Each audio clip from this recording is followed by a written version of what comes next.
नमस्कार. आजची रेसिपी ताज्या मटारची वडी. आजपर्यंत आपण वेगवेगळ्या प्रकारच्या डाळी वापरून वड्या किंवा सांडगे तयार केले असतील. आजची रेसिपी खूप वेगळी आहे आणि चविष्ट सुद्धा आहे. एकदा करून ठेवली की वर्षभर आरामात टिकते, चवीला जबरदस्त आणि बनवायला सुद्धा सोपी आहे. ही वडी वापरून तुम्ही वेगवेगळ्या भाज्या ट्राय करू शकता. तुमच्यासोबत मी मस्त भन्नाट चवीची भाजी सुद्धा शेअर केलेली आहे. त्यासाठी व्हिडिओ तुम्हाला शेवटपर्यंत नक्की बघावा लागेल. चला तर वेळ न घालवता पटकन आपण या रेसिपीला सुरुवात करूया. काय काय साहित्य लागणार आहे ते बघूया. इथं मी 1 किलो वाटाण्याच्या शेंगा व्यवस्थित सोलून घेतलेल्या आहे. जवळजवळ अर्धा किलोच्या थोडेसे वर हे वाटाणे भरलेले आहेत. बरोबर 2 कप हे मटार भरलेले आहेत. त्यानंतर 1 कप इथं मुगाची डाळ 2 वेळा स्वच्छ धुवून त्यानंतर 3 ते 4 तास मी पाण्यामध्ये भिजत ठेवली. इथे मी डाळ आधीच भिजवून घेतलेली आहे. भिजल्यानंतर त्यामधलं पाणी आपल्याला पूर्णपणे निथळून घ्यायचं आहे. 10 ते 12 हिरवी मिरची, 10 ते 12 लसूण पाकळ्या आणि 2 चमचे आपल्याला जिरे घ्यायचे आहे. हिरव्या मिरचीचं प्रमाण तुम्ही तुमच्या चवीनुसार कमी अधिक करू शकता. अगदी कमीत कमी साहित्यामध्ये आज आपण ताज्या मटारची वडी बनवत आहोत. इथं डाळ मस्त भिजून तयार झालेली आहे. चला तर आता मिक्सरमध्ये सर्व साहित्य आपण व्यवस्थित वाटून घेऊया. सर्वात आधी आपण मुगाची डाळ वाटून घेऊया. अगदी दरदरीत नाही, पण रवाळ अशी डाळ आपल्याला व्यवस्थित वाटून घ्यायची आहे. डाळ वाटताना अगदी कमीत कमी पाण्याचा वापर करायचा आहे. नाही केला तरी सुद्धा चालेल. डाळीमध्ये आधीच पाणी असतं, त्यामुळे पाणी घातल्यानंतर मिश्रण पातळ होण्याची शक्यता असते. हवं असल्यास तुम्ही 1 ते 2 चमचे पाण्याचा वापर करू शकता. त्यानंतर आपण ताजे मटार सुद्धा वाटून घेणार आहोत. अगदी रवाळ असे आपल्याला वाटून घ्यायचे आहे. तुम्ही बघू शकता मटार वाटताना मी अजिबात पाण्याचा वापर केलेला नाही, तरी सुद्धा व्यवस्थित मटार वाटून तयार झालेले आहेत. जर तुम्ही ताज्या मटारच्या वड्या केल्या तर त्या इतक्या चविष्ट लागत नाही. त्यामुळे यामध्ये आपण मुगाची डाळ घातलेली आहे. मुगाची डाळ घातल्यामुळे चव अप्रतिम येते आणि बाइंडिंग सुद्धा छान येतं. त्यामुळे मुगाची डाळ घालणं आवश्यक आहे. अजिबात स्किप करू नका. आता सर्व साहित्य व्यवस्थित मिक्सरला काढून झाल्यानंतर यामध्ये मी थोडंसं मीठ घातलेलं आहे. बरेच जण वड्या किंवा सांडगे करताना मीठ घालत नाही. असं म्हणतात की मीठ घातल्यामुळे वड्या ह्या पटकन खराब होतात, त्यांना पटकन बुरशी येते. जर तुम्हाला या स्टेजला मीठ घालायचं नसेल तर तुम्ही स्किप सुद्धा करू शकता. आता 3 ते 4 मिनिट मिश्रण आपल्याला व्यवस्थित फेटून घ्यायचं आहे.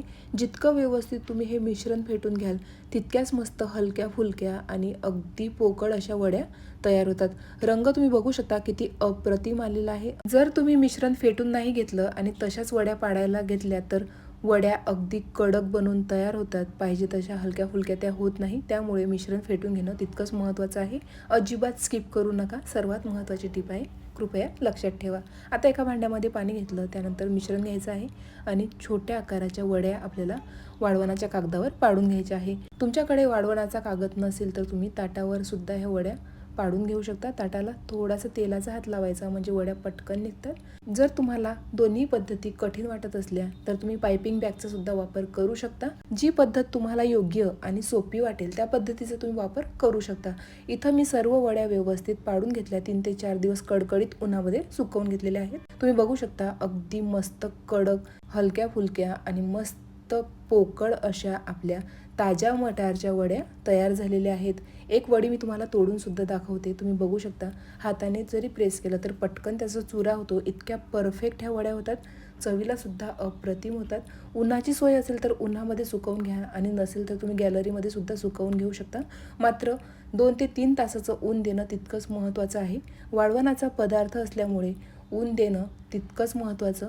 वर्षभरासाठी आपल्याला हा पदार्थ साठवून ठेवायचा असतो, त्यामुळे ऊन देणं गरजेचं आहे. इथं आपल्या वड्या तयार झालेल्या आहेत. आता या वड्यांची भाजी कशी करायची ते सुद्धा बघूया. आज मी तुमच्यासोबत ताज्या मटारच्या वड्यांची भाजी कशी बनवायची ते शेअर करणार आहे. अगदी झटपट ही रेसिपी बनवून तयार होते. जर तुम्ही टिफिनला भाजी बनवत असाल किंवा सकाळच्या घाईमध्ये ही भाजी जर तुम्ही बनवायला घेतली तर अगदी 10 मिनिटामध्ये बनवून तयार होते. इथे मी 1 वाटी वड्या घेतल्या. त्यानंतर कुकरमध्ये थोडंसं तेल टाकून आपल्याला 2 ते 3 मिनिट वड्या व्यवस्थित भाजून घ्यायच्या आहेत.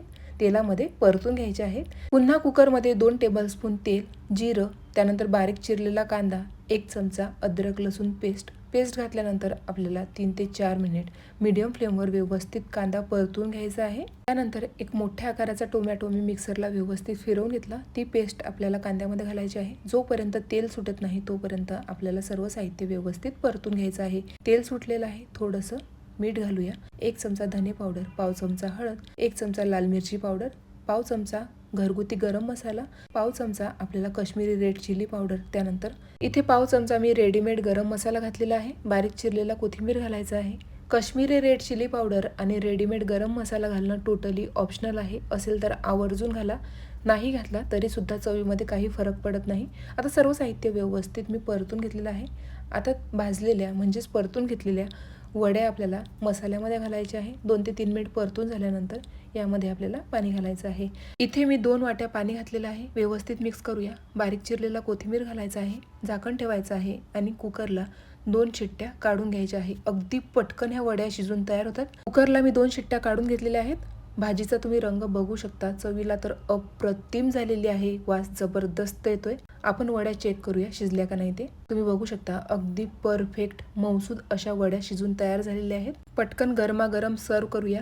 भाकरी, चपाती, भातासोबत ही भाजी अप्रतिम लागते. सकाळच्या घाईमध्ये अगदी उत्तम पर्याय आहे. झटपट बनवून तयार होते, शिवाय चविष्ट सुद्धा आणि पौष्टिक सुद्धा आहे.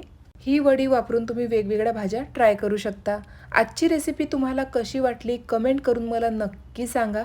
अशाच मस्त नवनवीन आणि पारंपरिक रेसिपीजसाठी योगिताज किचन स्टोरीला सबस्क्राईब करायला मात्र विसरू नका. पुन्हा भेटूया अशाच नवनवीन रेसिपीसोबत. तोपर्यंत धन्यवाद.